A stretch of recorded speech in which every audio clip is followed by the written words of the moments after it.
सर्वेभ्यो नमो नमः। अतिशय संस्कृतम क्लासेज में आप सभी का स्वागत है। आज हम लोग कादम्बरी सुखनासोपदेशः की अगली प्रश्नोत्तरी 21 से लेकर 40 तक प्रश्नों को हल करेंगे। कल हम लोगों ने 1 से लेकर 20 तक प्रश्न हल किए थे, तो चलिए प्रारंभ किया जाए। 21 नंबर प्रश्न है, सुकनासानुसारेण खल्वनर्थ परंपरा नास्ति। सुकनास के अनुसार अनर्थ की परंपरा नहीं है, ये बताना है।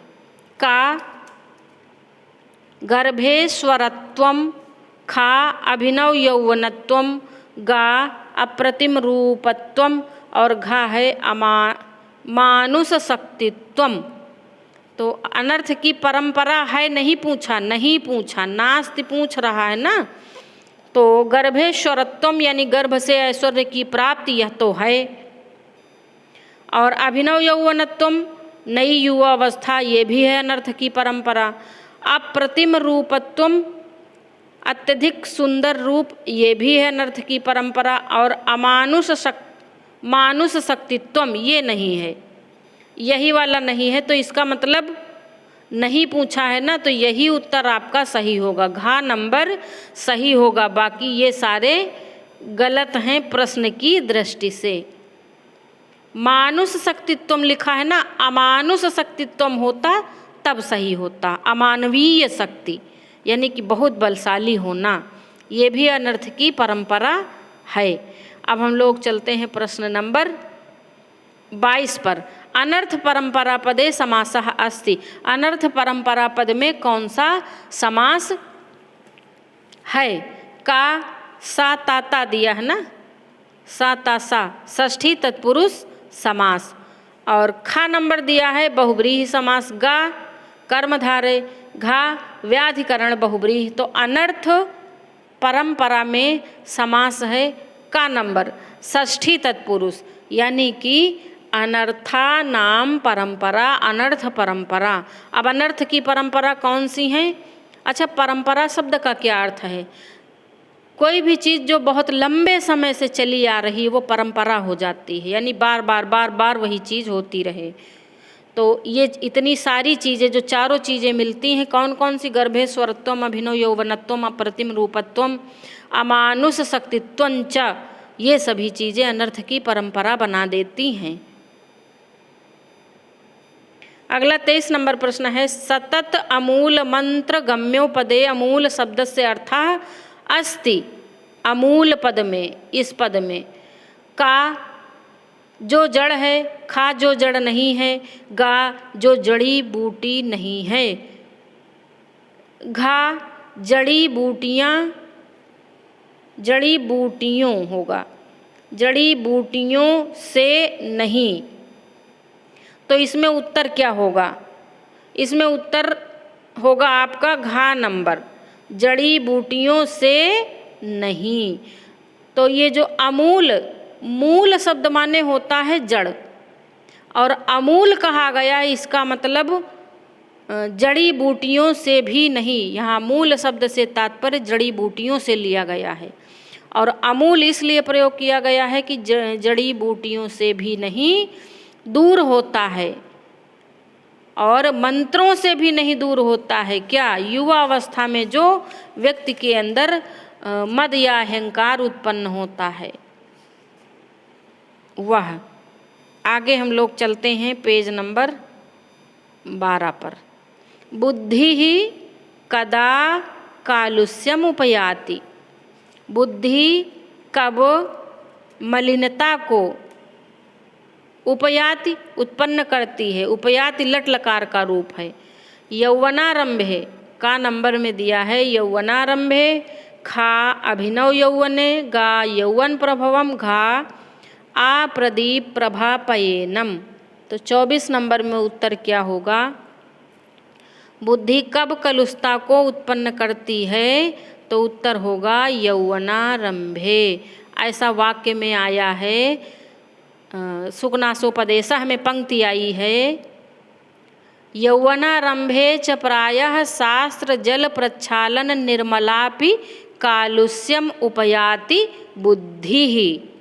बुद्धि कलुषता को उत्पन्न करती है कब? युवा अवस्था में।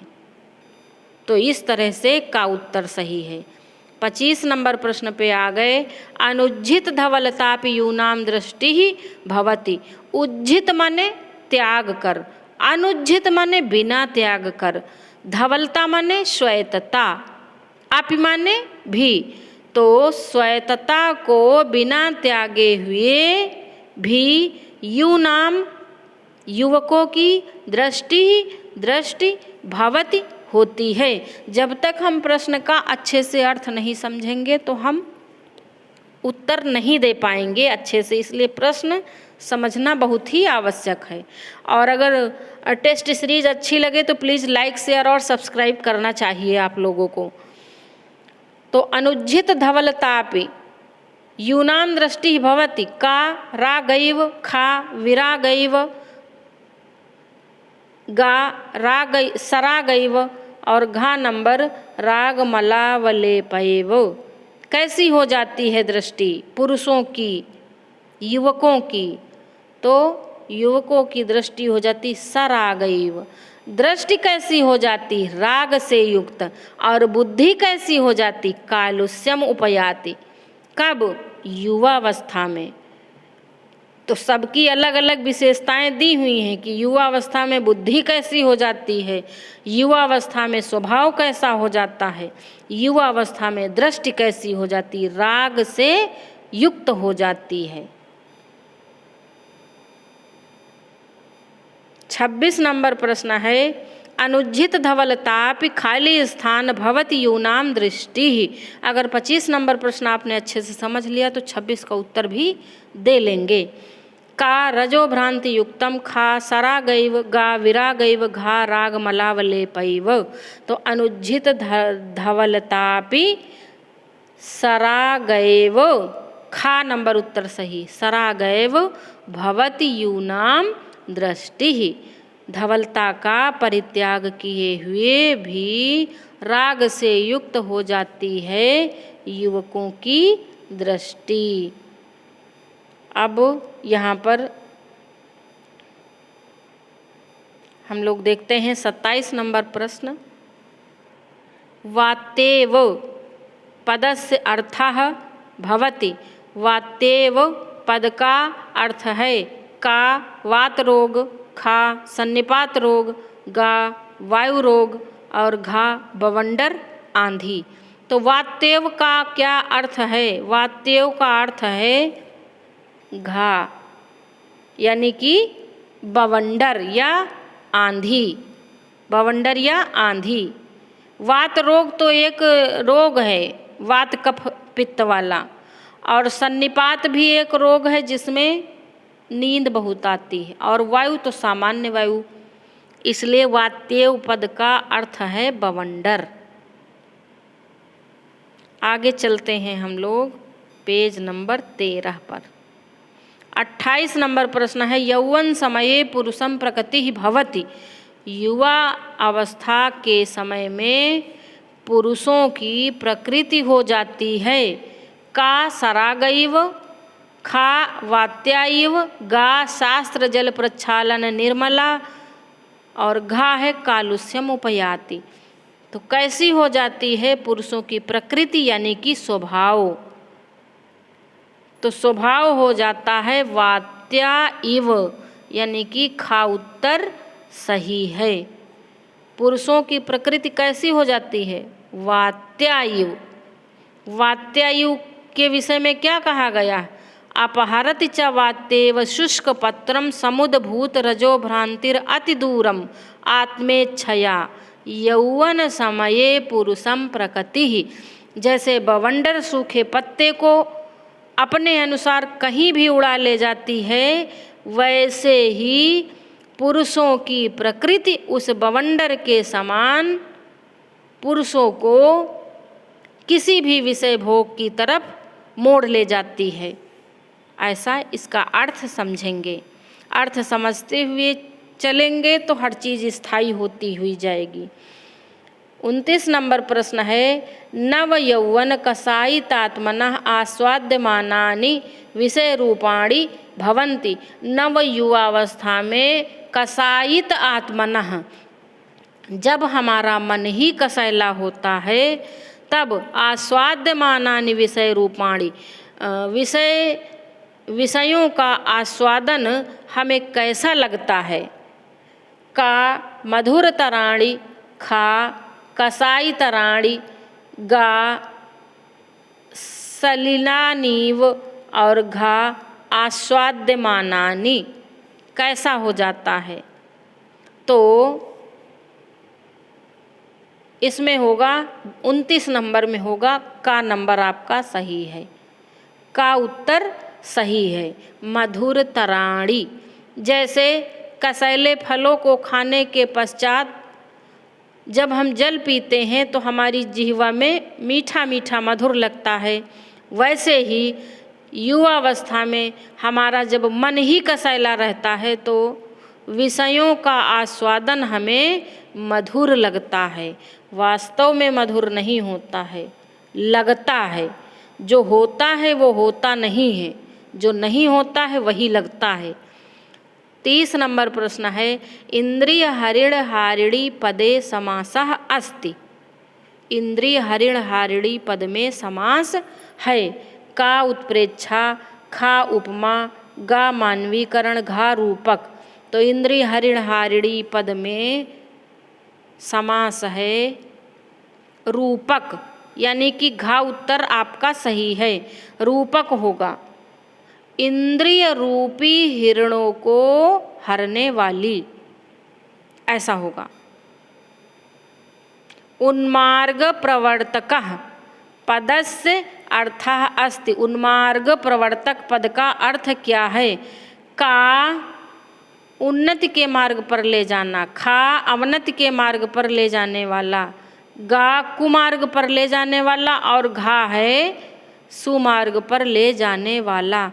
तो आपको बताना है इस प्रश्न का उत्तर सुकनासोपदेशः के अनुसार। तो उन्मार्ग प्रवर्तकः पद का अर्थ होगा कुमार्ग पर ले जाने वाला, यानी कि गा ऑप्शन आपका सही है। अब इसके बाद हम लोग चलते हैं अगले प्रश्न पर, प्रश्न नंबर 32 पर। प्रश्नोत्तरी कैसी लग रही हमें अवश्य बताएं। देखिए ये यहाँ पे गलत लिखा,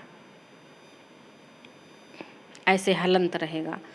अत्यासंगः पदे, अत्यासंगः पदस्य प्रकृति प्रत्ययः अस्ति, यानी इस अत्यासंगः पद में प्रकृति प्रत्यय बताना है। का अत आसंज घई, खा अति आसंज घई, गा अति आसंज घई, घा अति आसंज घई। तो देखिए अत तो होगा ही नहीं, क्यों? क्योंकि अति धन आसंगः अत्यासंगः ऐसे बनता है ना। तो का तो अपने आप कट गया, और घा भी नहीं होगा क्योंकि ह्रस्व आ दिया है, आ बड़ा ही होगा। अब गा और खा में आपको चुनना है, तो इसमें खा उत्तर सही होगा। अति धन आ धन संज धन घई ना, संज में जा में हलंत लगा रहेगा। प्रश्न नंबर 33, भवादृशा एव भवन्ति भाजनान्य उपदेशानाम सूक्ति अस्ति। ये जो भवादृशा एव भवन्ति भाजनान्य उपदेशानाम, ये सूक्ति ली गई है कहाँ से। का कादम्बरी, खा कादम्बरी प्रस्तावनायाम, गा कादम्बरी सुकनासोपदेशः और घा महा होगा, हाँ महाश्वेता वृत्तांतात, महाश्वेता वृत्तांत से। ये सारी चीज़ें ये सब कादम्बरी से ही है। तो ये लिया गया है गा नंबर कादम्बरी सुकनासोपदेशः से। ठीक, जब कादम्बरी सुकनासोपदेशः दिया तो कादम्बरी वाला ऑप्शन गलत हो जाएगा। महाश्वेता वृत्तांत से नहीं लिया गया, कादम्बरी प्रस्तावना से भी नहीं लिया गया। लिया गया है कादम्बरी सुकनासोपदेशः से। अगला प्रश्न है 34 नंबर प्रश्न है भवादृशा एव भवन्ति भाजनान्य उपदेशा नाम वाक्ये भवादृशा विशेषणः केन कस्मै प्रयुक्त अस्ति।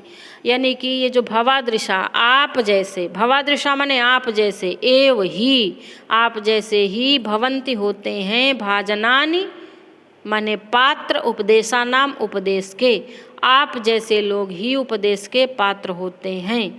यह वाक्य किसने, किसके लिए, यह विशेषण की इसमें भवादृशा विशेषण यानी यह विशेषण किसने किसके लिए प्रयुक्त किया है यह बताना है। सुकनासः वै सम्पायनम, सुकनासः चंद्रापीडम, गा नंबर चंद्रापीडः सुकनासम, घा नंबर तारापीडः चंद्रापीडम। किसने किसके लिए, तो इसमें खा उत्तर सही होगा सुकनासः चंद्रापीडम, सुकनास ने चंद्रापीड के लिए प्रयुक्त किया है। आप जैसे लोग ही उपदेश के पात्र होते हैं। यह बात कौन कह रहा, सुकनास की उक्ति है और श्रोता कौन है, चंद्रापीड हैं।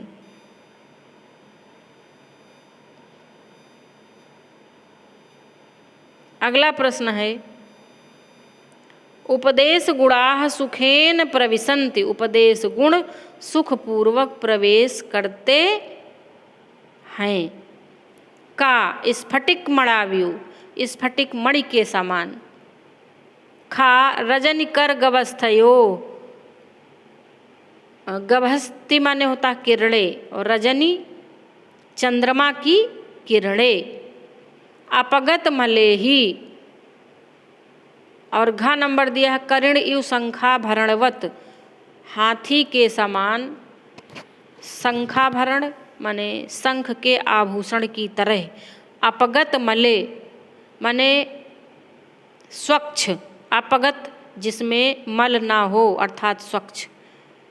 तो उपदेश गुण सुखपूर्वक प्रवेश करते हैं, तो इसमें उत्तर होगा आपका यही गा नंबर, अपगत मले ही, यानी कि ऐसे मन में सुखपूर्वक उपदेश गुण प्रवेश करते हैं जो अपगत मल हो, मल से रहित हो।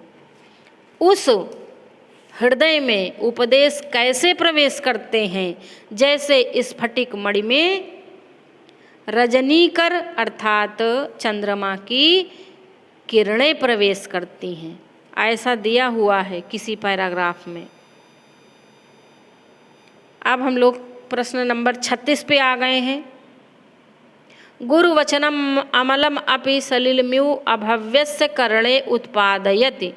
गुरु का वचन अमलम अपि मल रहित होता हुआ भी, सलिलम्यु जल की भांति, अभव्यस्य माने दुष्ट व्यक्ति के करणे कान में, उत्पादयति उत्पादित करता है। शून्यम भवति शून्य होता है, शूलम शूल जैसा करता है, कंटकम कंटक की तरह करता है, शोभाम शोभा को उत्पन्न करता है, क्या करता है, तो इसमें खा नंबर उत्तर होगा शूलम उत्पादयति। गुरु का उपदेश यद्यपि निर्मल होता है, अमलम दिया है ना, इसका अर्थ है निर्मल। तो गुरु का उपदेश यद्यपि निर्मल होता है, फिर भी दुष्ट व्यक्ति के, अभव्य से दुष्ट व्यक्ति के कान में पड़कर जल की भांति शूल उत्पन्न करता है, यानी कष्ट को पहुंचाता है। अगला प्रश्न है प्रश्न नंबर 37। गुरुवचनम अमलम अपि सज्जनस्य करणे उत्पादयति।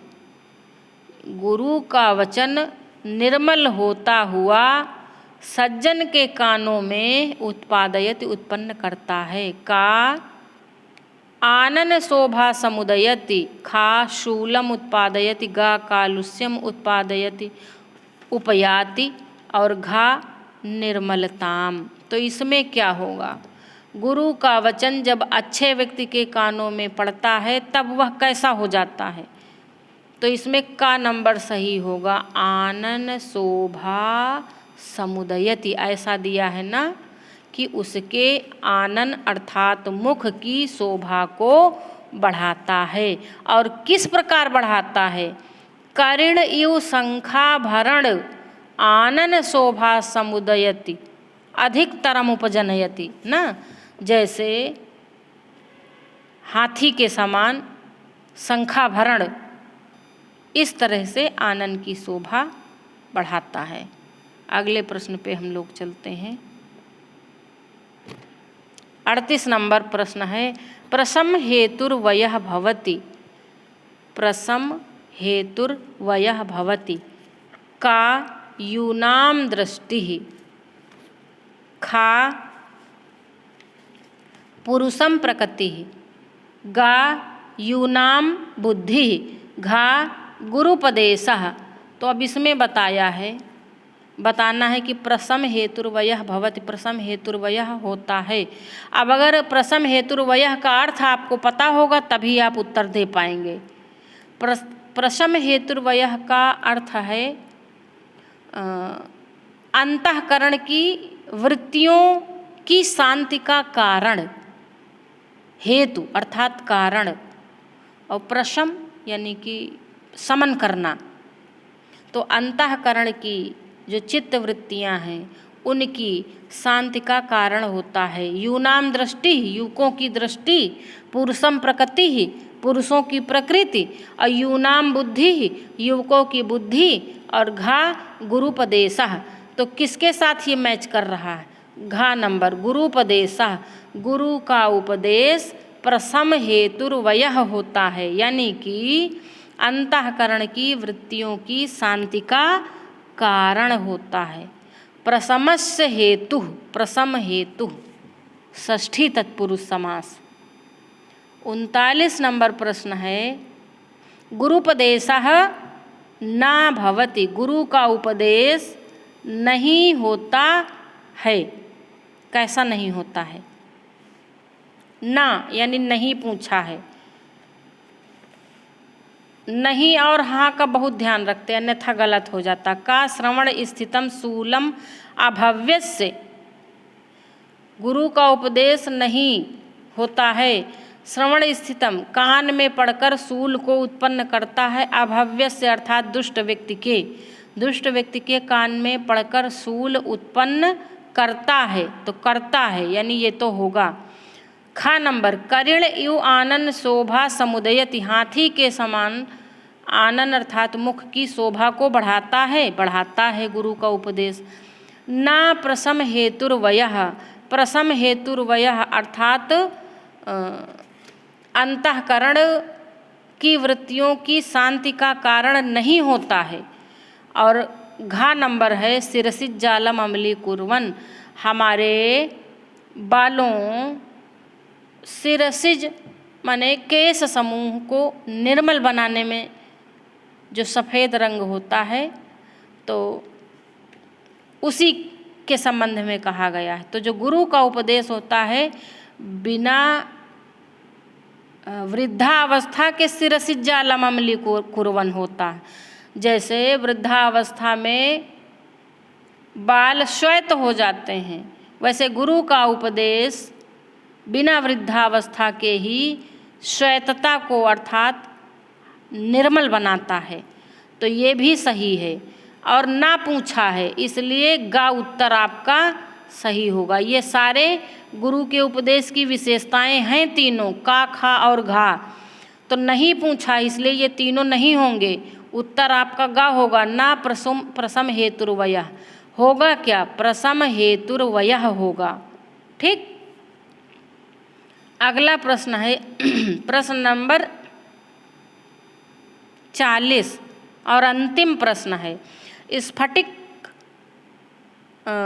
स्फटिक मणाव्यू, बड़े आ की मात्रा लगेगी अड़ा में। स्फटिक मणाव्यू सलिलमेव वाक्यांशे समासा, यानी कि इन दोनों पदों में समास बताना है। का उपमा, खा रूपक, गा उत्प्रेक्षा, घा मानवीकरण। तो इन दोनों पदों में अच्छा समास नहीं होगा, यहाँ पे अलंकार होगा। देखिए पूछा हमने, ऑप्शन अलंकार का दिया है और लिख दिया है हमने क्या, समास लिख दिया, तो अलंकार होगा ना, यानी कि इसमें अलंकार बताना है, समास नहीं बताना। तो इसमें स्फटिक मणाव्यु सलिलम्यु, इसमें उपमा अलंकार होगा। ठीक, ये गुरु के उपदेश की उपमा दी गई है, स्फटिक मणि में जैसे, है ना, और सलिलम्यु जल के समान शूल को उत्पन्न करता है, इस प्रकार का वाक्य में आया है। तो दोनों पदों में उपमा अलंकार है। आज की प्रश्नोत्तरी का ये अंतिम प्रश्न था और इसके बाद अगले 20 प्रश्न लेकर हम कल आएंगे, पूरे 100 प्रश्न कराएंगे। प्रश्नोत्तरी कैसी लगी हमें अवश्य बताएं और प्रश्नोत्तरी को आप लोग एक बार 2 बार अवश्य सुना करें और जहाँ कहीं पे ना समझ में आए कमेंट करें और लाइक भी करें। धन्यवाद।